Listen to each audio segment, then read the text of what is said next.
afterwards.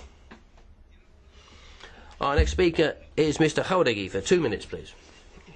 Mr. President, let me begin by saying I'm rather alarmed about the tenor of this debate. This should be a day of celebration for Europe, but in fact it's a debate where people have complained about the President expressing pleasure about the results. We've had 10 speakers who are openly speaking against Europe. That's all right, but they're talking about the legitimacy of the result in Ireland. I think it's time we said in this House, this is where the popular sovereignty of the people of Europe resides.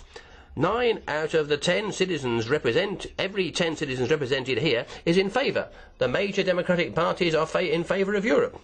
And it also should be said, and one should remind colleagues, that the Treaty of Lisbon is an indispensable precondition for building more Europe, to have a stronger Europe, a more united Europe. But it's not enough in itself, unfortunately. Let me address all colleagues, President, and say that 60 years ago, the Founding Fathers probably thought that we needed Europe to build a common area of peace after the tragedy of World War II. And the attempt to impose ideas or political philosophies on other Europeans. Now, Europe is justified for other reasons. We are at the beginning of an era of world governance, and we either have to be in that or not. This is the Shakespearean aspect of the debate. It's to be or not to be as far as Europe is concerned. I spoke with people and I was told that the world now isn't looking towards Europe, it's looking towards Asia. We need to be strong and united in Europe to make our voices heard in the councils of the world.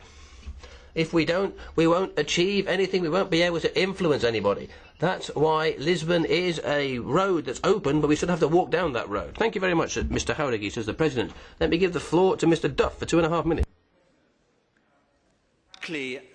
We should thank Mr. Farage for his contribution to the Irish campaign.